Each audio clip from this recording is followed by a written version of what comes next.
What's good, Lakers Nation? Welcome back to the Lakers Corner, where we talk all things Lakers. If you're new here, make sure to smash that subscribe button. If you're a returner, you already know what the deal is, man. Even though this is a new type of video, man, I know I always drop the recaps after every single Lakers game, but I want to get into, especially it being playoff season and there being a little bit more time in between games, us being able to really dissect and get into what happens every single game. What I want to do is do a little bit more of a deeper game reaction, game breakdown, however you want to look at it, man. This is just going to be a community for all of the Lakers Nation over here, for all the Lakers Corner, where we're just going to talk about the game. I'll go on some rants if I want to go on some rants, talk about what I saw. We'll get into some game film, break down the mistakes that Darvin Ham will make. We will be talking about that. But anyway, y'all, this is a new series I'm starting. Hope y'all enjoy. And the first game that we're going to start with is the game we saw yesterday, which was game 2 of the Lakers versus the Denver Nuggets. Unfortunately, the Lakers lost 99-101 to a Jamal Murray buzzer-beating, fading away on our best defender, Midi. He hit. That was absolutely insane. And just honestly, just the most disheartening loss we have had all season long, man, because we needed it so bad. We needed it so bad. This was virtually a game 7 for us. Like, in a way, this was a game 7 for us, because now that we're down 0-2 in the series, we're going to have to snag 4. We're going to have to beat Denver 4 times for us to be able to come back and win this series. And when you look at the fact that we were I think 0-10 now against them, I don't see it happening. It's super unfortunate, because if we could have got this game, that could have changed the whole series, because now we snagged one in Denver. We got the momentum rolling our way and get one in LA. Hey, this is a whole different series, man. Basketball is all about rhythm, all about a game of momentum, and we lost all momentum. We lost all rhythm, even though we were struggling to find some, man. But let's talk about this game, though, y'all. Let's get into this game. The Lakers, they got hot quick, y'all. In the first quarter, they got real hot. D'Angelo Russell, as y'all can see right there, he hit 3 3-pointers early. He finished with 9 points in the first quarter.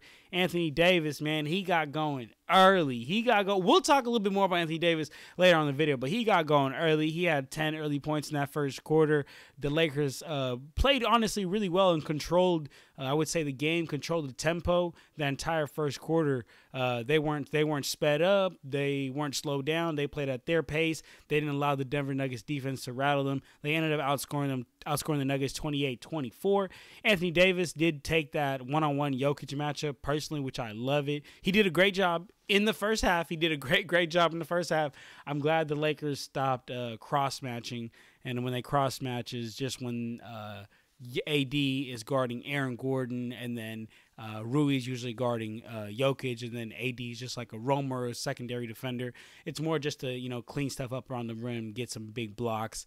But I'm really glad that the Lakers did not do cross-matching. They went with just a one-on-one AD and Jokic matchup, which ended up, well for most of the game, because like I mentioned, man, the Lakers did have control of this game, and then the Nuggets did go on a quick little early run at the start of the second quarter, and then the Lakers blew them out the water, because like I told y'all, man, that first half looked spectacular for the Lakers. They went on an 18-5 run last 5 minutes of the second quarter and took their biggest lead of the game. Anthony Davis going into halftime had 24 points. He was super aggressive, taking his Jokic.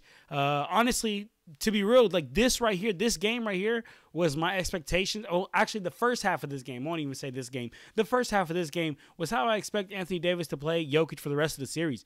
Take it to him on offense, and on defense, take that one-on-one matchup personally, and don't let anyone else say, yo, I got him. Like, no, you the best. He's the best player on their team. You're our best defender. I need you to guard him. That's it, period.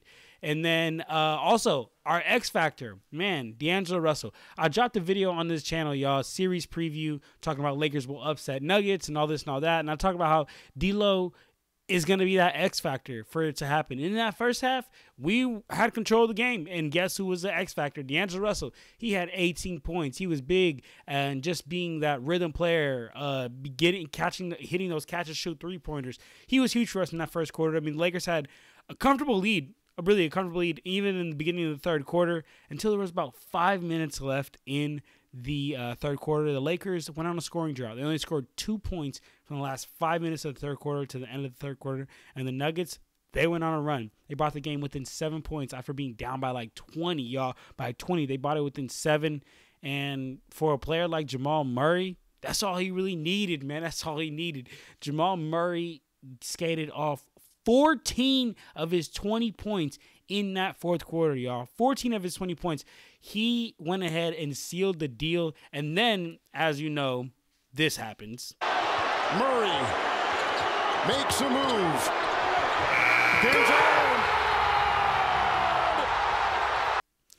He hits the game-winning shot over our best defender, which is just absolutely bonkers. But I mean, I guess to give some credit to Jamal Murray, he was struggling all game long, y'all. I mean, first quarter, he only had 4 points. He went 2 of 7 from the field. Second quarter, he missed every single shot he took. Third quarter, he only had 2 points.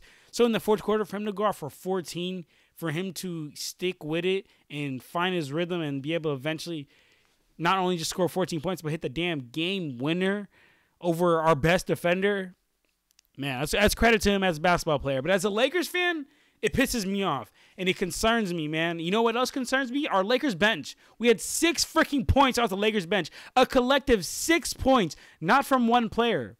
Not from one player, no, but from our entire Lakers bench. Lakers bench, you must do better. Rotations shorten in the playoff, but when it shortens, those role players become so freaking important. Those bench players that do actually get playing time, they become so important. So you cannot have a poop of a game where your entire bench scores 6 points. You cannot have that. You know what else is concerning? D'Angelo Russell and Anthony Davis both disappearing in the first half. I gave him credit. In the second half. I gave him credit for what they did in the first half. D'Angelo Russell, 18 points in the first half. And then in the second half, he has 5 points. He didn't even take as many field goal attempts or less three-pointer attempts as he did in the first half. It's like, D'Lo, you just simply were not being aggressive enough. You were being aggressive in the first quarter, and then it just dipped off in the second half. Anthony Davis, I don't even want to get into it with this guy. This guy's supposed to be our 1A, 1B, however you want to look at it. This guy is aggressive and plays exactly the way I expect him to play for the rest of the series in that first half. Has 24 points, taking it to Jokic, going inside, being a bone bruiser. Second half, he has 8 points. Takes only one more shot than D'Angelo Russell. Are you kidding me? Are you kidding me? You're supposed to be the answer for this team. D'Angelo Russell is a role player for this team. An important one, but he's a role player. He's not as big as you, Anthony Davis. He's not as big as the answer for this team. And you're going to take only one more shot than a role player in the second half. That means you were not aggressive enough, man. Yeah, very frustrating game. But those are my thoughts, man. Hope you guys enjoyed this video. I'm going to always get into these videos after the games. Just give some,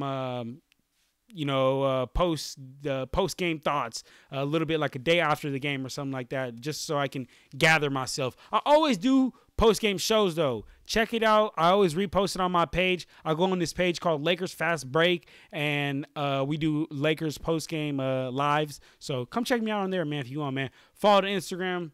Follow the TikTok, @Lakers Corner. Get at me, man. Appreciate you guys, Lakers Nation, and let's look forward to Game 3, man. We got it coming up here on Thursday. I believe it's going to be like April 26th or something like that. I don't know. Don't quote me, man. All right, Lakers Nation, I'm out.